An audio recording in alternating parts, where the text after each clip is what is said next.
नमस्कार, आप सभी का हमारे YouTube चैनल में हार्दिक स्वागत और अभिनंदन। आज हम बायोटेक्नोलॉजी जो टॉपिक चालू किया था उसके आगे जैव पैटर्न को लेकर आए हैं। यहाँ पर हम चर्चा करेंगे किसी भी जीव के लिए जब हम पेटेंट लाते हैं जैव पैटर्न, तो जैव पैटर्न का तात्पर्य होता है कि हम उस जीव को या किसी प्रयोग को हम पाबंदी के साथ में बंद कर रहे हैं। इसको हम ऐसा कह सकते हैं कि मान लीजिए मैं किसी चीज की खोज करूं और मैं चाहता हूं कि मेरे द्वारा खोजी गई चीज का कोई और दूसरी तरीके से, अर्थात वह मैंने चीज जो खोजी है उस खोजी हुई चीज को कोई ये कहे कि ये चीज तो मैंने खोजी है, मतलब उसका सारा क्रेडिट वो लेने की कोशिश करे और उसके साथ ही वह अपनी कंपनी के अंदर उस प्रोडक्ट को उत्पादित करे और बेचे, अर्थात मेरा तो नुकसान होगा इसमें, तो मैं इसके ऊपर जो कानून होता है जैव पैटर्न कानून के तहत उस व्यक्ति के ऊपर कार्रवाई कर सकता हूं। तो जैव पैटर्न कानून वह कानून होता है हम जब किसी जीव के लिए या किसी भी हम बायोटेक्नोलॉजी के द्वारा उत्पादित प्रोडक्ट के लिए हम संरक्षण की बात करें, अर्थात सरकार द्वारा प्रदत्त बौद्धिक संपत्ति की रक्षा हेतु कानूनी संरक्षण पेटेंट कहलाता है। भारत में पेटेंट संबंधी कानून जैव पेटेंट कानून जो 1970 में बना, जो कि प्रभावी हुआ था 20 अप्रैल 1972 के अंदर। हमारी सरकार ने 1970 में कानून बनाया जैव पेटेंट संबंधी और उस कानून को 20 अप्रैल 1972 में लागू किया। यह कानून हमें सुरक्षा प्रदान करता है, आपके द्वारा खोजी गई चीज का कोई और लाभ न उठा सके, इस संबंधी सुरक्षा को प्रदान करने का जो श्रेय होता है वो इस जैव पेटेंट को जाता है। जीवों और उनसे संबंधित जितने भी अवयव होते हैं, आप जब भी बायोटेक्नोलॉजी की बात करते हैं तो हम क्या करते हैं, इसमें किसी भी जीव को रूपांतरित करते हैं। फॉर एग्जांपल देखिए आप, मैंने एक शब्द लिखा है यहाँ पर बीटी कपास। यहाँ पर जो बीटी कपास लिखा है इसमें बी और टी, इसका तात्पर्य होता है, बी का मतलब हो गया बैसिलस और टी का तात्पर्य हो गया थुरिजिएंसिस। अब अर्थात हमने क्या किया कि कपास का जो पौधा होता है गोसिपियम जाति का, उस कपास को हमने रूपांतरित करके बायोटेक्नोलॉजी के द्वारा मैंने इसको चेंज कर दिया और चेंज करके उसको जो रूप नाम या नया नाम शब्द दिया, उस नए शब्द को मैंने कह दिया बीटी कपास। तो ये जो बीटी कपास है बैसिलस थुरिजिएंसिस कपास, इस कपास में कीटों के प्रति प्रतिरोधक क्षमता होती है। यदि कोई कीट इस बीटी कपास का पत्ता खाएगा तो निश्चित रूप से उसकी मृत्यु हो जाएगी। तो कीटों से और रोगों से लड़ने की जो क्षमता प्रदान की है, इस क्षमता को प्रदान करने के लिए मान लीजिए हमने किसी बायोटेक्नोलॉजी के चरणों के अनुसार एक नया कपास बना दिया और उस कपास को हम प्रोडक्ट को बेचना चाहते हैं, तो बेचने से पहले हमें उसके ऊपर एक पेटेंट लगाना पड़ेगा। यदि आपने जैव पेटेंट लगा दिया है तो आपके द्वारा खोजी गई चीज का कोई और दुरुपयोग नहीं कर सकता। आपने खोजी तो सारा क्रेडिट भी आपको जाएगा और उसके संबंध में जितने भी उसका उत्पादित प्रोडक्ट के हम सेल करेंगे, बिक्री करेंगे, तो सारा लाभ आपको ही प्राप्त होगा। तो जीवों और उनसे संबंधित जितने भी अवयव होते हैं, यदि जीवों की चर्चा करें, पेटेंट हर किसी चीज पे लगता है, चाहे जीवों से संबंधित हो या ना हो। निर्जीव वस्तु पर भी पेटेंट लगता है और सजीव वस्तु पर भी पेटेंट लगता है, परंतु आपने सजीव पे पेटेंट लगाया जीवों पे तो उसको हम कहेंगे जैव पेटेंट। तो यहाँ पे जो जैव पेटेंट शब्द होता है उसका संबंध सीधा जीवों से हो गया, तो आप जीवों के संबंधित अवयवों के ऊपर जो पेटेंट लगा रहे हैं उसको जैव पेटेंट कहते हैं। और इस तरह के पेटेंट मुख्यतः हम जो सूक्ष्म जीवों के विभेद होते हैं, जो भी माइक्रो ऑर्गेनिज्म होते हैं, सूक्ष्म जीव, जीवाणु और विषाणु जैसे, तो उस जीवाणु और विषाणु जैसे जो सूक्ष्म जीवों के प्रभेद होते हैं या आनुवंशिक रूप से रूपांतरित पादप और जंतु हमने जेनेटिकली मॉडिफाइड कर दिया है। कैसे? अभी जैसे बीटी कपास की बात की है, नेक्स्ट जो क्लास थी गए बार, उस क्लास में हमने गोल्डन राइस की बात की थी। गोल्डन राइस ऐसे चावल या ऐसा राइस जिसके अंदर विटामिन ए होता है, तो इस विटामिन ए वाले जो हमने चावल की चर्चा की थी, तो यह सभी आनुवंशिक रूप से रूपांतरित पादप है।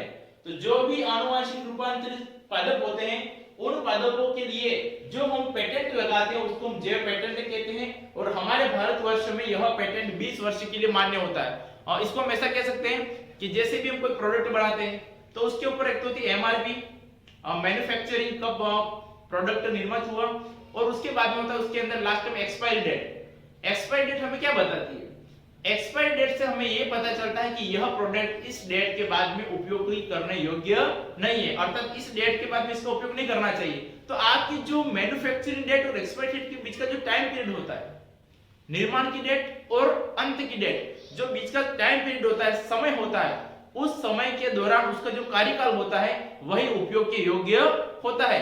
तो आपने वैसे भी कोई चीज जैसे जैव पैटर्न के तहत हम कोई चीज खोज करें और उस खोज को करने के बाद में आप चाहते हो कि ये मैंने जो पैटर्न लगाया वह आगे चालू रहे, तो आपको इसके लिए 20 वर्ष का समय मिलता है। तो भारतवर्ष में जैव पैटर्न जो होता है वह 20 इयर्स के लिए जो होता है वो सप्लाई होता है, इतने वर्ष तक हम उपयोग कर सकते हैं। अब हमारा जो सीटी सिलेबस के अंदर नेक्स्ट पॉइंट है नई पादप कोशिकाओं का परिवर्धन। इसके साथ मैं आपसे एक बात और कहना चाहता हूं कि जो 10th क्लास के बच्चे हैं 10वीं क्लास के, वह बार बार कमेंट कर रहे हैं कि सर हमारी क्लास लीजिए, तो बेफिक्र रहिए, नेक्स्ट क्लास जो मेरे पास में तैयार की हुई है और उस क्लास का वीडियो जो होगा वो जल्दी अपलोड करके आपको इसका लाभ प्राप्त किया देंगे।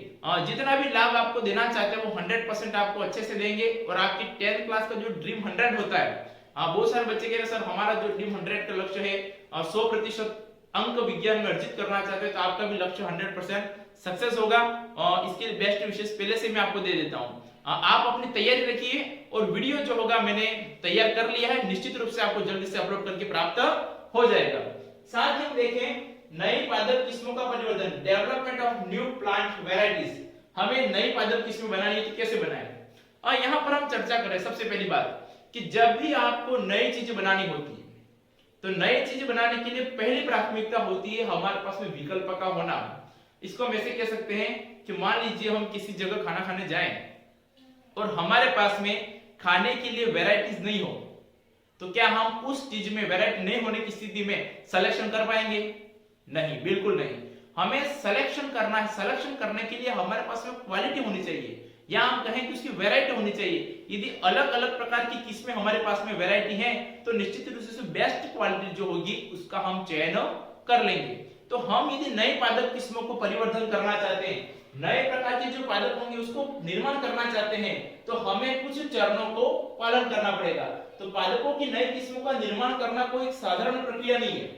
जब भी नई पादप की किस्मों को बनाना होगा तो यह प्रक्रिया बहुत जटिल होती है, इसलिए हमने कहा कि यह एक जटिल और लंबी प्रक्रिया है। आपको कई सारे चरणों से गुजरना पड़ेगा, तभी नया प्लांट्स या नया एनिमल जो वैरायटी में डिफरेंस हो उसको प्राप्त किया जा सकता है। फॉर एग्जांपल के लिए चर्चा करें तो उसके निम्न चरण में फर्स्ट है आनुवांशिक विविधता उत्पन्न करना।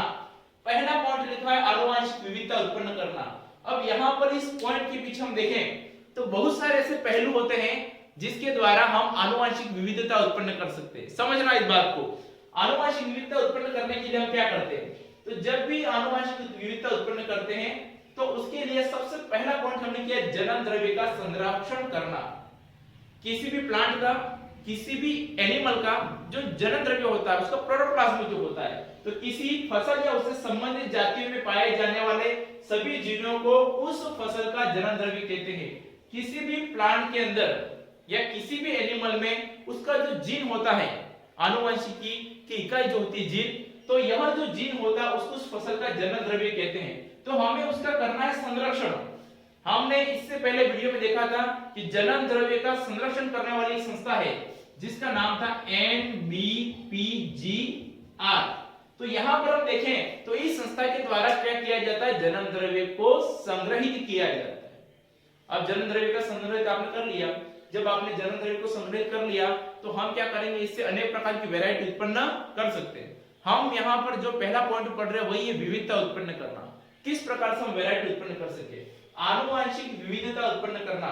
यहाँ पर देखिए आनुवांशिक का तात्पर्य आप सभी जानते हैं, यह एक जेनेटिक शब्द से बना हुआ है और विविधता का मतलब क्या होता है? हमारे पास में अलग अलग वैरायटी होना। तो हमें सारी वैरायटीज उत्पन्न करनी है, तो इसके लिए जरूरी क्या है? तो हम वैरायटी उत्पन्न करने के लिए कुछ स्टेप्स होती है, कुछ तरीके होते हैं कि हम वैरायटी उत्पन्न कर सके। पहला तरीका है जनन द्रव्य का संरक्षण करना। तो किसी भी फसल से या उससे संबंधित जातियां, किसी भी फसल उससे संबंधित जातियों को हमने ले लिया और उसकी जो जीन होती है उस सभी जीनों को हम संग्रहित करें, जिसको हम जनन द्रव्य कहते हैं। तो जनन द्रव्य का संरक्षण करके हम चाहें तो वैरायटी उत्पन्न कर सकते हैं। सेकंड पॉइंट है उत्परिवर्तन।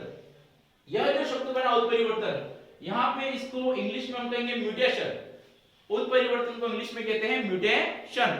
उत्परिवर्तन जो होता है जीवों में होने वाला अकस्मात परिवर्तन, अचानक होने वाला परिवर्तन। इसको हम बहुत पहले देखें तो जैसे कि बंदर जो था, उस बंदर से इंसान का निर्माण हुआ। आज भी बंदर हैं और इंसान भी हैं। तो जिन बंदरों के अंदर उसकी जो केंद्रक होता है उसकी गुणसूत्र में चेंज हुआ, जिसकी केंद्रक के अंदर चेंज होता है वह जो होता है उसके अंदर वैरायटी जो होती है वो उत्पन्न हो जाती है। तो हम बंदर थे पहले, ये मान लीजिए पुराने समय में, तो बंदर के अंदर जब डेवलपमेंट हुआ तो डेवलपमेंट होने के बाद में उसकी जो आनुवंशिक के अंदर जो केंद्रक होता है उस केंद्रक में डेवलपमेंट होने के बाद में, परिवर्तन होने के बाद में बंदरों से इंसान का निर्माण हुआ। और जिनके केंद्रक में परिवर्तन नहीं हो पाया, सिर्फ कोशिका द्रव्य में हुआ, आज भी बंदर ही है। तो हम चाहते हैं उत्परिवर्तन हो, तो उत्परिवर्तन जो होता है जीवों में होने वाला अकस्मात परिवर्तन, अचानक होने वाला परिवर्तन जो होता है वह उत्परिवर्तन कहलाता है। उत्परिवर्तन को हम चाहें तो प्राकृतिक रूप से, नेचुरल रूप से जो उत्परिवर्तन होता है उसमें काफी लंबा समय लगता है, नेचुरल रूप से भी उत्परिवर्तन चलता रहता है, परंतु उस परिवर्तन में, उस उत्परिवर्तन के अंदर काफी लंबा समय लगता है। परंतु हम चाहते हैं कि उत्परिवर्तन फटाफट हो, जल्दी हो, क्योंकि हम क्या करते हैं, विविधता उत्पन्न करना चाह रहे हैं, आनुवंशिक विविधता उत्पन्न करनी है। मैं किसी प्लांट को, नए प्लांट को तैयार करना चाहता हूं तो उसके अंदर विविधता उत्पन्न करना चाहता हूं, पहला चरण में यही अपनाऊंगा कि विविधता उत्पन्न हो जाए। अब आप विविधता उत्पन्न करना चाहते हो और आपने उसको नेचुरल के भरोसे या प्राकृतिक रूप से भरोसे पर छोड़ दिया है, तो प्राकृतिक रूप से कब होगा कुछ ठिकाना नहीं है। हो सकता है कि आपकी जीवन अवधि समाप्त हो जाए, परंतु ये प्रयोग सक्सेस नहीं हो। तो हमें प्रयोग सक्सेस करना है तो हमें उत्परिवर्तन करना पड़ता है। तो उत्परिवर्तन को हम यदि प्रेरित करना चाहते हैं, जो जीवन में होने वाला अचानक परिवर्तन है, उस उत्परिवर्तन को मैं अपने तरीके से या कृत्रिम रूप से, आर्टिफिशियल रूप से उत्परिवर्तन को प्रेरित करना चाहते हो, तो ऐसे कारक जो उत्परिवर्तन को प्रेरित करते हैं उन कारकों को हम कहते हैं उत्परिवर्तजन। दोनों शब्दों में थोड़ा सा डिफरेंस है, एक तो उत्परिवर्तन और एक है उत्परिवर्तजन। जीवों में होने वाला अकस्मात परिवर्तन उत्परिवर्तन है, परंतु जीवों में अकस्मात उत्परिवर्तन की बजाय हम जीवों में उत्परिवर्तन को प्रेरित करना चाहते हैं, आप अपने तरीके से उसके अंदर उत्परिवर्तन प्रेरित करना चाहते हो, तो ऐसे कारकों को उत्परिवर्तजन कहते हैं। उत्परिवर्तनजन को दो भागों में बांटते हैं, भौतिक और रासायनिक। तो रासायनिक परिवर्तन जो होते हैं, रासायनिक उत्परिवर्तजन होते हैं, उसके अंदर कौन सा EMS, एथिल मीथेन सल्फोनेट और सोडियम एजेट, यह ऐसे केमिकल होते हैं, ऐसे पदार्थ होते हैं जिसका उपयोग करके हम चाहें तो जीवों में या हम कहें कि प्लांट्स जो होता है उसके अंदर उत्परिवर्तन कर सकते हैं। अब कुछ भौतिक उत्परिवर्तन कारक होते हैं, इन उत्परिवर्तनजनों के अंदर अल्फा, बीटा, गामा व पराबैंगनी किरणें हैं। इन किरणों के प्रभाव से भी हम प्लांट्स को चाहें तो उसके अंदर वैरायटी या हम कहें उसके अंदर म्यूटेशन और उत्परिवर्तन को प्रेरित कर सकते हैं। तो यह कुछ तरीके, भौतिक तरीके, रासायनिक तरीके से हम चाहें तो उत्परिवर्तन जन का उपयोग करेंगे और उससे उत्परिवर्तन को प्रेरित कर सकते हैं। अब हम बात करें संकरण। संकरण को हम कहें कि दो भिन्न जातियां हमारे पास में, उनको आपस में मिलाना, उनका हाइब्रिड करना, वही कहलाता है संकरण। तो किसी भिन्न जीन प्रारूप वाली व्यष्टियों के बीच संगम को संकरण कहते हैं। दो भिन्न जीन प्रारूप वाली व्यष्टियां और उनके बीच में हम संकरण करवा रहे हैं, उनका क्रॉस करवा रहे हैं, उनके बीच में संगम कराना है, तो इसको संकरण कहते हैं। और इसको हम ऐसे उदाहरण से समझ सकते हैं, जैसे एग्जांपल आपने मटर पाइसम सटाइवम के बारे में जाना ही है। मान लीजिए हमने मटर का प्लांट लिया, कैपिटल टी जिसको हम कहेंगे लंबा प्लांट। यह मटर के प्लांट का एक लक्षण है। आनुवंशिकी का जो जनक है ग्रेगर जॉन मेंडल, उसने मटर के पौधे को लिया था चयन के लिए, और जो मटर का पौधा उसने चयन किया था जिसको हम वैज्ञानिक रूप से कहते हैं पाइसम सटाइवम, उस मटर के प्लांट में 7 जोड़ी विपर्यासी लक्षण थे, 7 जोड़ी। उन 7 में से सिर्फ एक को लेकर के हम समझ रहे हैं ना, तो हमने एक लक्षण लिया लंबा, कैपिटल टी। यहाँ पर ये जो लक्षण है कैपिटल रूप से इसलिए प्रदर्शित किया है क्योंकि ये इफेक्टिव, प्रभावशाली लक्षण है। अब इसका संकरण करवा दिया मैंने किसके साथ में, स्मॉल टी, अर्थात हमने लिख दिया बोना प्लांट। तो जब आप लंबा प्लांट कैपिटल टी के साथ में संकरण कर रहे स्मॉल टी बड़े प्लांट का, तो यहाँ पर जो पहली पीढ़ी प्राप्त होती है, F1 जनरेशन, पहली पीढ़ी, उसमें हमें जो मिलता है वो मिलता है कैपिटल टी, स्मॉल टी।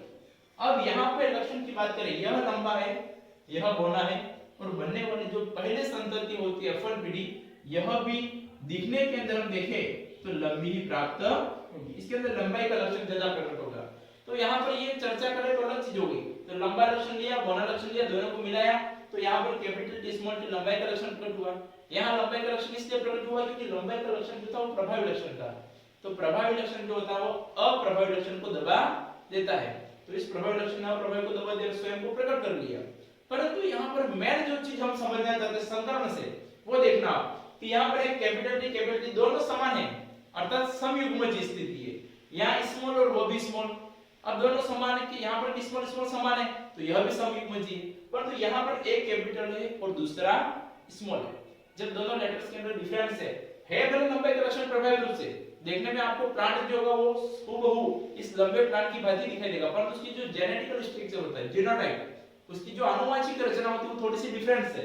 तो यहाँ पर हमने लिखा कैपिटल टी स्मॉल टी, तो यहाँ पर दोनों का लक्षण है, वैसे जो जेनेटिकल लक्षण होता है वो दोनों का है, तो दोनों का लक्षण प्रकट हुआ, अर्थात हम कह सकते हैं इसके अंदर संकरण हमने कर दिया है। तो जो भिन्न जीव प्रारूप वाली व्यष्टियों के बीच में हम संगम करवा दे तो उससे संकरण से जो नया प्लांट होता है उसके अंदर वैरायटी उत्पन्न हो जाती है। इसको हम ऐसा कह सकते हैं कि मान लीजिए कोई चीज हमारे पास में पहले से कोई एनिमल है या कोई प्लांट्स पहले से निर्मित है, अब हमने क्या कर दिया कि एक प्लांट का जो थोड़ा सी क्वालिटी थी वो दूसरे प्लांट की क्वालिटी के साथ में मिक्स कर ली, और दोनों को मिक्स करने के बाद में जो प्रोडक्ट बना या नया प्लांट्स और एनिमल बना उसके अंदर डिफरेंस वैरायटी के, अर्थात दूसरे प्रकार के, एक के थोड़े से लक्षण इसके आएंगे और थोड़े से लक्षण इसके आएंगे। जिस प्रकार से संतति उत्पन्न होती है, संतान उत्पन्न होती है, तो कुछ लक्षण माता के आते हैं और कुछ लक्षण पिता के आते हैं। न तो वो संतान 100% मां से मिलती है, नहीं 100% पिता से मिलती है, 50% लक्षण जो होते हैं वो कवर करते हैं। तो इस प्रकार से जो होता है इसको हम कहते हैं संकरण। तो दो भिन्न जीव प्रारूप वाली व्यष्टि के बीच के संगम को संकरण कहा जाता है। अब आ रहा है बहुगुणिता। बहुगुणिता का तात्पर्य तो समझना कि जब भी हम किसी जीव की बात करें, कोई भी प्लांट्स होता है या कोई भी एनिमल्स होता है, सभी के अंदर मैक्सिमम रूप से द्विगुणिता अर्थात 2n कंडीशन पाई जाती है। हम इसको एक उदाहरण से समझ सकते हैं कि मान लीजिए पूरे मानव शरीर की बात करें, हमारे पूरे मानव का शरीर जो होता है वह जनरली होता है 2n, पूरे मानव का शरीर होता है 2n। ये पूरे प्लांट्स की बॉडी जो होती है अपर प्लांट्स, जिसके अंदर हम लेते हैं एंजियोस्पर्म प्लांट्स को, तो उन प्लांट के अंदर भी पूरी बॉडी होती है 2n। तो यहाँ पर 2n, यहाँ पर लिखा बहुगुणिता। बहुगुणिता का तात्पर्य होता है 2n से अधिक। तो 2n से अधिक नहीं, मैंने सिर्फ 2n के बारे में चर्चा की अभी। तो हमारे पूरे एनिमल की बॉडी बनी 2n। अब पूरे एक नर का या पूरी एक मादा का शरीर 2n से बना होता है, अर्थात वह द्विगुणित होता है। परंतु हमारे शरीर के अंदर चाहे नर हो चाहे मादा हो, नर और मादा प्लांट्स में भी बनते हैं और एनिमल्स में भी बनते हैं। तो यहाँ पूरी बॉडी 2n है, परंतु उसके अंदर जो गैमेट्स बनते हैं, युग्मक, वह युग्मक जो होते हैं वो हमेशा अगुणित कंडीशन में होते हैं, n और n। तो यहाँ पर पूरा शरीर भले 2n है, परंतु नर में जिस प्रकार से हमारे अंदर बनते हैं शुक्राणु और मादा में बनते हैं अंडाणु, तो वह अंडाणु और शुक्राणु जो बने उनकी कंडीशन की बात कर रहे हैं, तो उनकी कंडीशन होगी n और n, शुक्राणु भी n, अंडाणु भी n। अब इन दोनों का क्रॉस होता है तो n के मिलने के बाद में जब युग्मज बनता है तो वापस में कौन सा होगा 2n। अब इस 2n के अंदर जो होता है समसूत्री विभाजन होगा और उससे बहुत सारी कोशिकाओं का गुच्छा बनेगा जिसे भ्रूण कहते हैं, और भ्रूण के बाद में शिशु का निर्माण होता है, वयस्क का शरीर बनता है और वह पूरा शरीर वापस 2n ही होगा। सिर्फ युग्मक स्थिति गैमेट जो होता है या युग्मक जनन जो प्रक्रिया होती है इसमें बनने वाले युग्मक ही हमेशा अगुणित होते हैं। तो हम चर्चा कर रहे हैं बहुगुणिता के बारे में। तो बहुगुणिता जो शब्द बना इसमें बहुगुणिता अर्थात 2n से अधिक अंक लेना है। अब हम किसी भी जाति की काई कोशिका में जीनोम की, किसी भी जाति की काई कोशिका में जीनोम की 2 से अधिक प्रतियां उपस्थित होती हैं तो उसको बहुगुणिता कहते हैं।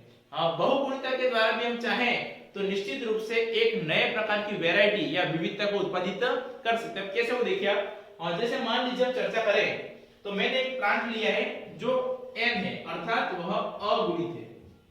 हमने एक प्लांट लिया है अगुणित प्लांट हेप्लॉइड, और अगुणित प्लांट को आपने लिया है और उस अगुणित प्लांट के अंदर मान लीजिए अगुणित प्लांट का हम डबल संकरण करवाएं अर्थात उसका संकरण उसी से करवा दे तो बनने वाला मान लो उसके अंदर बन गया 2n द्विगुणित, तो n से बन गया 2n। अब हमें तो बहुगुणिता उत्पन्न करनी है तो हम एक उपचार करते हैं जिसका नाम होता है कोल्चिसिन उपचार। यह सेकंड ग्रेड एग्जाम में पूछा जा चुका है। कोल्चिसिन उपचार, कौन से उपचार के द्वारा किस तरीके से हम चाहें तो बहुगुणिता को उत्पन्न कर सकते हैं। तो हम इस 2n को द्विगुणित जो प्लांट होता है उसको कोल्चिसिन से उपचारित कर देंगे तो यह मल्टी n जिसको हम x के रूप में लिख सकते हैं उस xn के रूप में चाहें तो परिवर्तित किया जा सकता है। तो कोल्चिसिन उपचार एक ऐसा मेथड होता है जिसके द्वारा हम किसी द्विगुणित प्लांट को या द्विगुणित जंतु को हम चाहें तो चेंज करके बहुगुणिता के अंदर कन्वर्ट कर सकते हैं। तो यह बहुगुणिता चाहे उससे भी विविधता उत्पन्न की जा सकती है। अब आ रहा है जीन प्रौद्योगिकी। जीन प्रौद्योगिकी या जैव प्रौद्योगिकी जो होता है वो हमने इसको काफी डीप में पहले पढ़ लिया है। तो हम क्या कहें कि किसी भी जीव के अंदर उसकी आनुवंशिकता के अंदर हेरफेर करते हैं। किसी भी जीव की आनुवंशिकता में हेरफेर करने की क्रिया जो होती है उसको हम कहते हैं जीन प्रौद्योगिकी। तो उसके द्वारा भी आपने हेरफेर किया तो निश्चित रूप से विविधता उत्पन्न हो जाएगी। 6 पॉइंट है प्रोटोप्लास्ट संलयन। तो इसमें हम क्या करते हैं, प्रोटोप्लास्ट संलयन के अंदर कि चुने हुए जनकों के प्रोटोप्लास्ट का जुड़ाव करते हैं। और आप दो प्रकार के मान लीजिए आपने जनक लिए हैं तो दोनों को जोड़ना है। तो जोड़ने के लिए हम PEG नामक पदार्थ होता है जिसको हम कहते हैं पॉलीएथिलीन ग्लाइकोल। यहाँ पे PEG का तात्पर्य है पॉलीएथिलीन ग्लाइकोल। तो आप PEG नाम का पॉलीएथिलीन ग्लाइकोल का या उच्च वोल्टता के लिए हम अल्प अवधि के लिए और करंट की मात्रा जो वो ज्यादा रखेंगे परंतु समय कम रखेंगे। उच्च वोल्टता अल्प अवधि के लिए आप प्रयोग करेंगे तो निश्चित रूप से प्रोटोप्लास्ट का संलयन करके भी चाहे तो विविधता उत्पन्न की जा सकती है। अब प्रोटोप्लास्ट संलयन को आप इस प्रकार से देख लीजिए कि मान लीजिए यह एक सेल है, उसके बीच में न्यूक्लियस बन गया और एक सेल ये उसके बीच में न्यूक्लियस है। तो हमने क्या कर दिया, उसका न्यूक्लियस यहां से हटा दिया। अब एक में न्यूक्लियस है एक में न्यूक्लियस नहीं है और आपने इन दोनों के जीव द्रव्य को जोड़ दिया है। जब दोनों के जीव द्रव्यों को आपने जोड़ा है तो उसका प्रोटोप्लास्ट जो आपस में क्या होता है, मिल जाता है। तो उस चुने हुए जो जनिक उनके प्रोटोप्लास्ट का जुड़ना ही कहलाता है प्रोटोप्लास्ट संलयन। जिसके लिए कौन सा उपपदार्थ उपयोग करते हैं तो वह है PEG पॉलीइथाइलिन ग्लाइकोल। साथ में हम चाहें तो हाई करंट दे सकते हैं कम समय के लिए, तो भी हम चाहें तो विविधता उत्पन्न कर सकते हैं। आपको परीक्षा के अंदर सीधा ये पूछा जा सकता है कि आनुवंशिक विविधता उत्पन्न करने के लिए कौन सा चरण उपयोग किया जा सकता है और कौन सा नहीं। तो आपको ध्यान रखना, आप जन्म द्रव्य का संरक्षण भी कर सकते हैं, उत्परिवर्तन भी कर सकते हैं, संकरण भी करवा सकते हैं, बहुगुणिता भी करवा सकते हैं, जीन प्रौद्योगिकी को भी अपना सकते हैं और प्रोटोप्लास्ट संलयन को भी अपना सकते हैं। हमारा काम पूरा नहीं हुआ है, हमने सिर्फ अभी किया है विविधता को उत्पादित करना।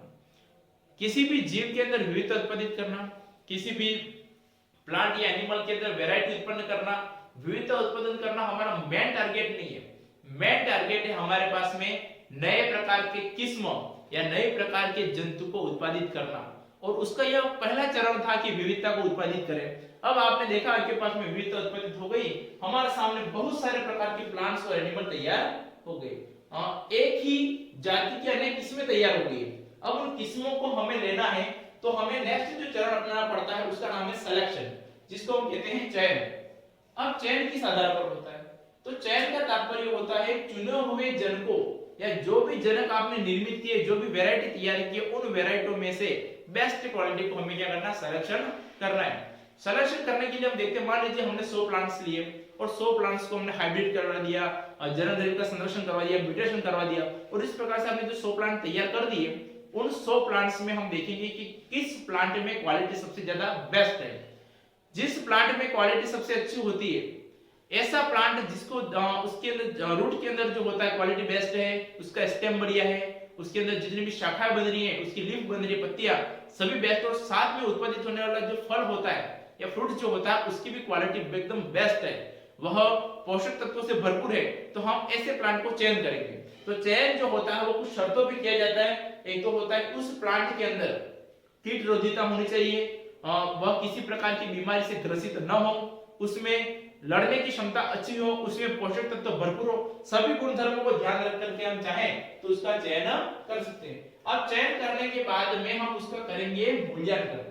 अब आपने 100 में से मान लीजिए जो 100 प्लांट हमने इस विविधता के द्वारा उत्पादित किए थे, उन 100 प्लांट को लिया, 100 प्लांट में से हमने सिलेक्शन किया मात्र 10 प्लांट्स का।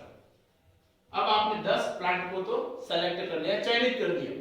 चयन करने के बाद में हमें यह विश्वास नहीं है कि हमने 10 प्लांट जो लिए हैं वह एकदम बेस्ट क्वालिटी के। हम चाहते हैं कि 10 प्लांट के अंदर एक बार निश्चित रूप से क्यों नहीं जांच कर ली जाए। तो जांच करने का तरीका जो होता है जिसको हम कहते हैं मूल्यांकन, उस मूल्यांकन के द्वारा हम इन जो हमने 10 प्लांट तैयार किए हैं, जो 10 प्लांट हमने चयन किए हैं, उनकी क्वालिटी को जांचा जाता है, उनको परखा जाता है।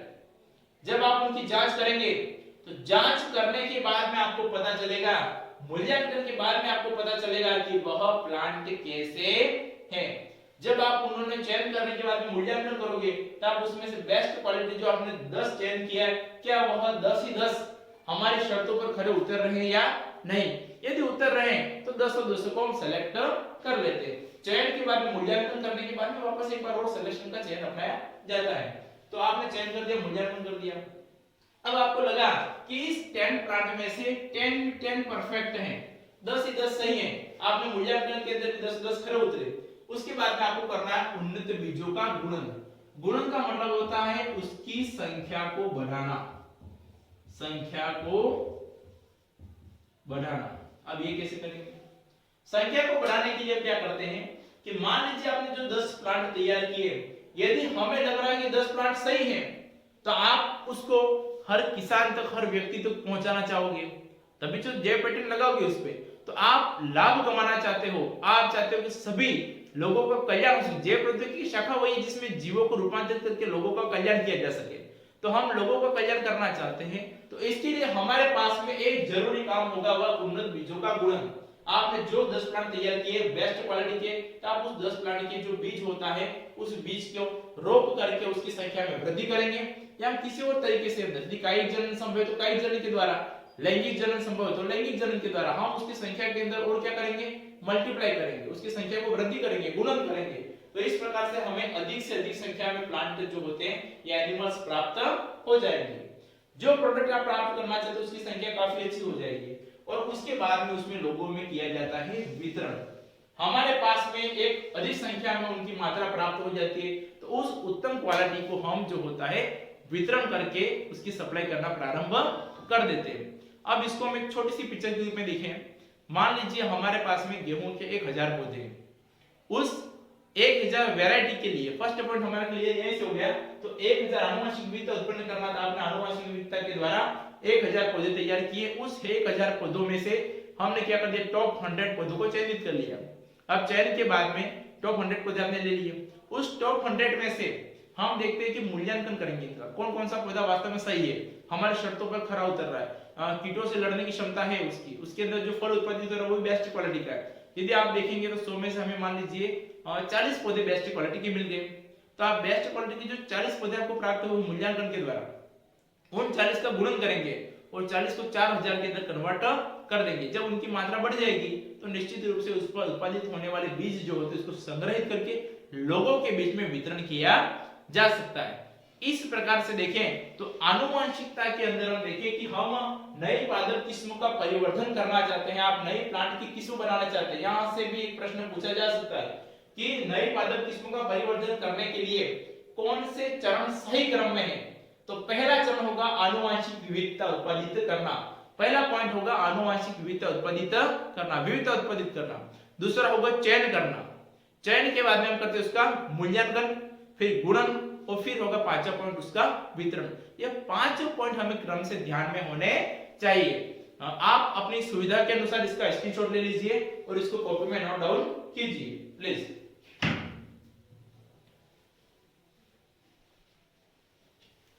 आप सभी ने ये चीज को नोट डाउन कर लिया होगा। नेक्स्ट हम देखें सम इंपॉर्टेंट पॉइंट्स। हम कुछ ऐसे पॉइंट लेके आए जहां से सीधे के सीधे प्रश्न बन सकते हैं। अभी तक जो पढ़ा वहां पर आपको थोड़ा सा दिमाग के अंदर नॉलेज भी रखना है, और नॉलेज के बेस के साथ साथ में आपको चरणों का ध्यान रखना है, कुछ स्टेप्स का ध्यान रखना है, कुछ मेन जो नियम होते हैं उनका ध्यान में रखना है, और आप किसी भी क्वेश्चन को आसानी से सॉल्व कर सकते हैं। यहाँ हम जो पढ़ रहे हैं वो सीधे के सीधे प्रश्न बनेंगे। जो पॉइंट्स आपके सामने लिखे हुए उन पॉइंट्स के अंदर सीधा ही प्रश्न पूछा जा सकता है। चर्चा करें हम सबसे पहले 4n गेहूं व 2n राई के संकरण से 6n टिट्रिकल प्राप्त होता है।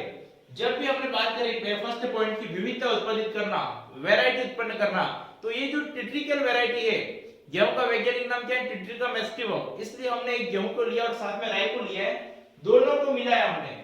गेहूं का जो प्लांट्स लिया है उसकी है गुणिता 4n, चतुष्गुणित है।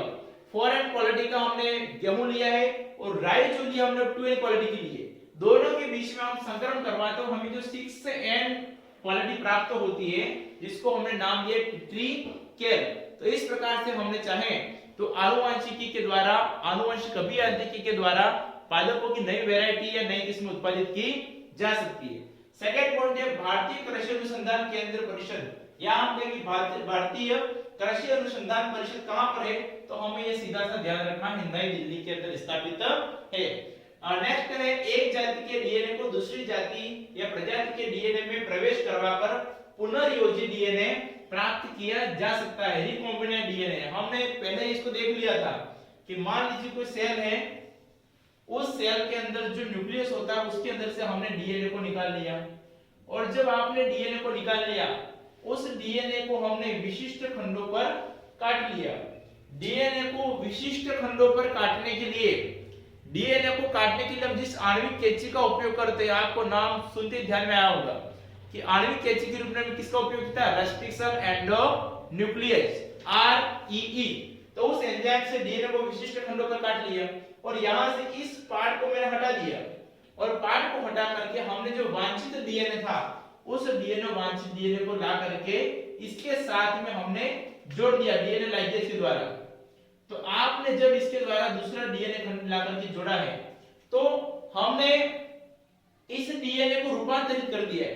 तो एक प्रजाति के डीएनए के अंदर दूसरी प्रजाति का हम डीएनए ला करके जोड़ देते हैं, उसमें हेरफेर करते हैं, तो उस प्रक्रिया के द्वारा जो डीएनए प्रवेश करवाते हैं उसको पुनर्योजी डीएनए या रिकॉम्बिनेंट डीएनए कहते हैं।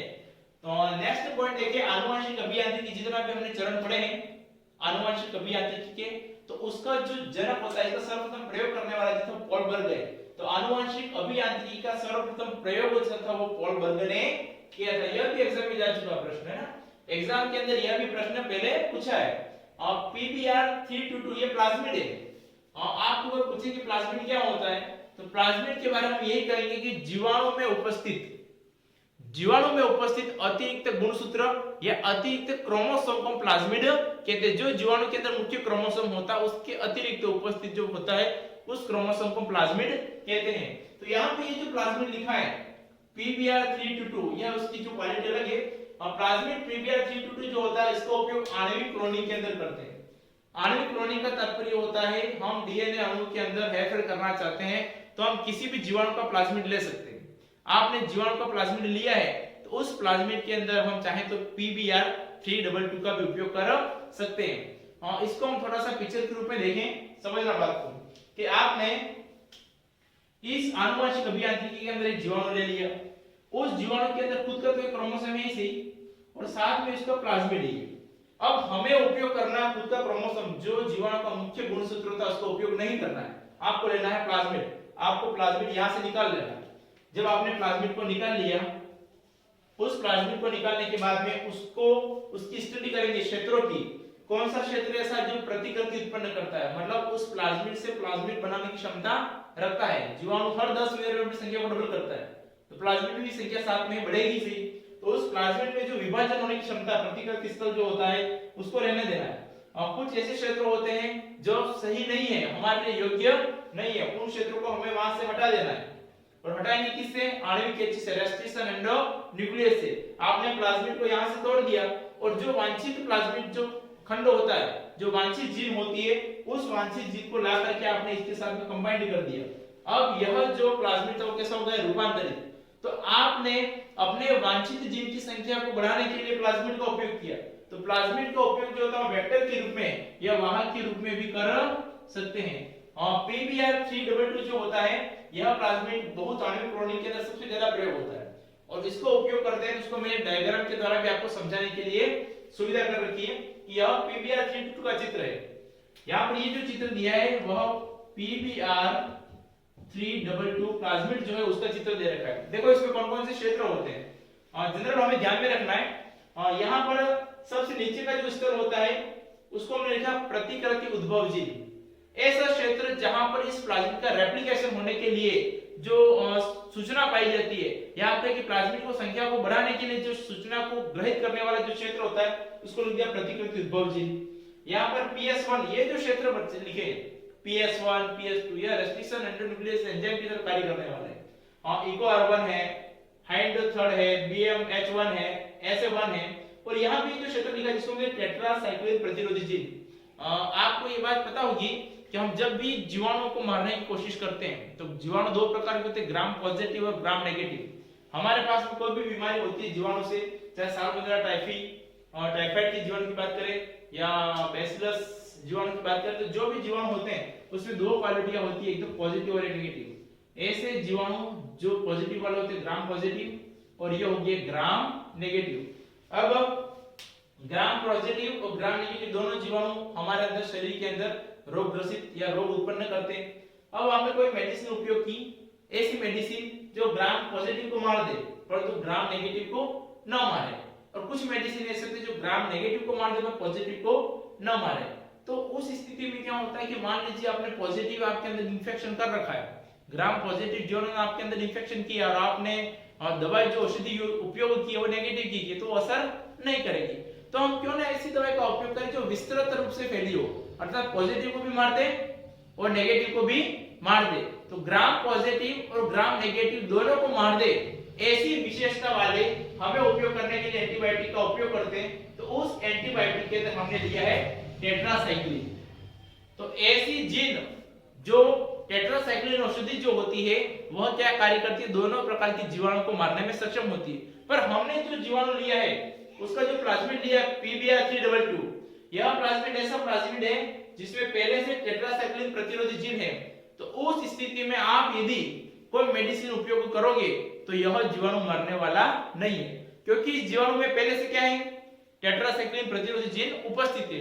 तो हम यदि प्लाज्मिड को रूपांतरित करना चाहते हैं तो यह चीज हमारे लिए काम की नहीं है, क्योंकि हम तो चाहते हैं कि जीवाणु नष्ट हो जाए।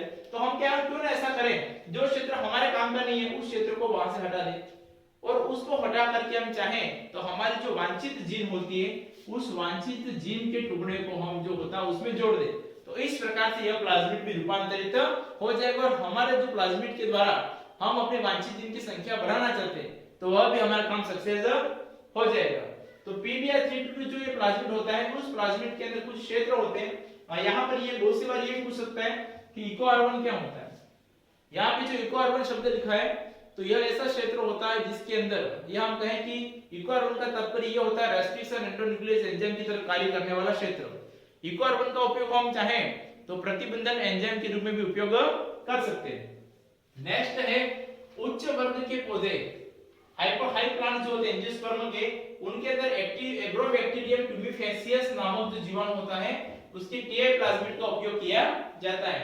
और यहाँ पर देखिए आप एग्रोबैक्टीरियम जो होता है यह आनुवंशिक अभियांत्रिकी के अंदर नेचुरल रूप से कार्य करता है।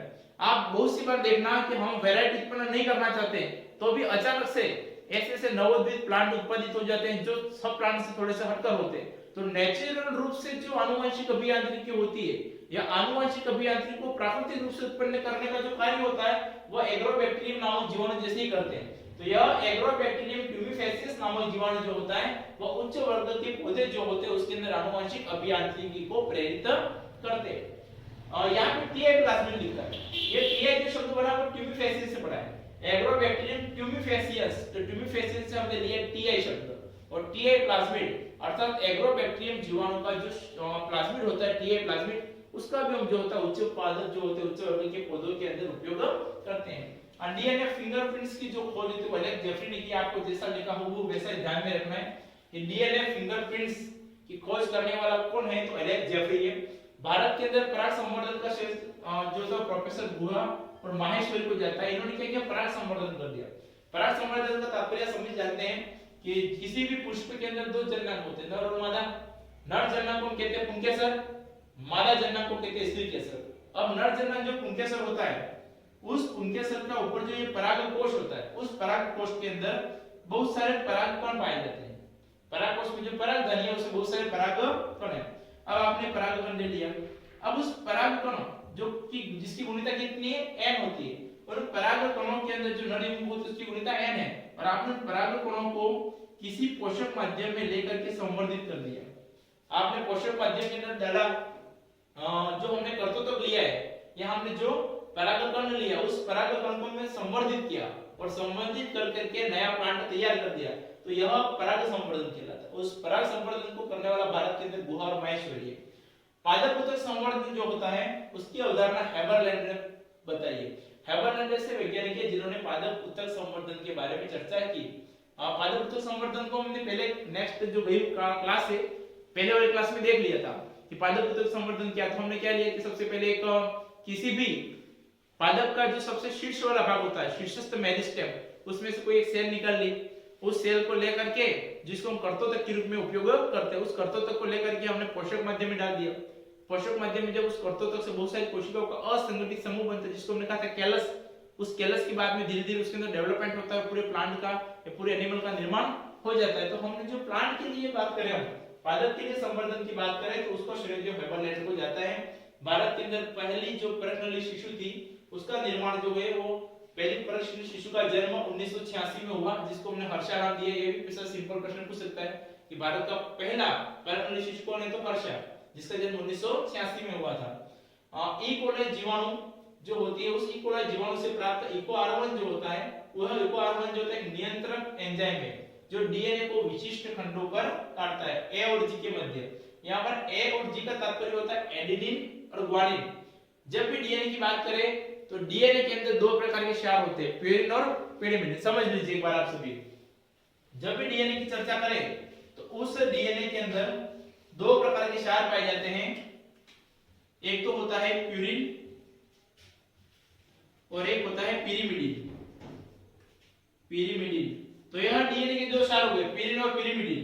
तो प्यूरिन जो क्षार होता है उसके अंदर हम दो लेते हैं, एडेनिन व ग्वानिन, और पिरिमिडिन में हम लेते हैं थायमिन व साइटोसिन। तो आपने ए और जी जो लिया है, एडेनिन और ग्वानिन, इस एडेनिन और ग्वानिन के जो खंड होते हैं बीच में ए और जी के मध्य जो होता है वहां पे काटने का जो काम करते हैं वह इको आर1 करता है। तो यह एक ऐसा एंजाइम हो गया जो रेस्ट्रिक्शन एंडोन्यूक्लियस एंजाइम की तरह या डीएनए को विशिष्ट खंडों पर काटने का कार्य पूरा करता है। तो इस प्रकार से हमने देखे जो इंपॉर्टेंट पॉइंट है सीधे की सीधे यहाँ से प्रश्न पूछे जा सकते हैं और आपको इन पॉइंट्स को ध्यान रखना है। और ये जो हमने टॉपिक लिया था इस टॉपिक के अंदर सिर्फ एक लास्ट क्लास का जो सिलेबस बचा हुआ है और उसके साथ में जो पूरा टॉपिक होता है वो क्लियर हो जाएगा। और नेक्स्ट वीडियो के अंदर हम देखेंगे कि हमारा जो जितने भी पादपों को हमने संवर्धित किया है या ट्रांसजेनिक जो एनिमल्स होते हैं, प्लांट्स होते हैं, उसके बारे में चर्चा करेंगे। किस प्रकार से हमने आनुवंशिक अभियांत्रिकी के द्वारा ट्रांसजेनिक पादप तैयार किए, ट्रांसजेनिक एनिमल तैयार किए हैं और इससे किस प्रकार से हम फायदा प्राप्त कर रहे हैं। साथ में हम ये देखेंगे कि किस प्रकार से सेकंड गेट एग्जाम या अन्य जितने भी कंपटीशन एग्जाम हुए उन एग्जामों में कौन कौन से प्रश्न पूछे गए और उन प्रश्नों के अंदर कौन से प्रश्न ऐसे हैं जो आगामी परीक्षाओं में बन सकते हैं। हमारा लक्ष्य यही है कि आप 100% कवर करें और जितने भी प्रश्न हो हमें उसमें कोई भी प्रश्न हमारे अंदर छूटे नहीं और 100% अपना सिलेक्शन हो जाए।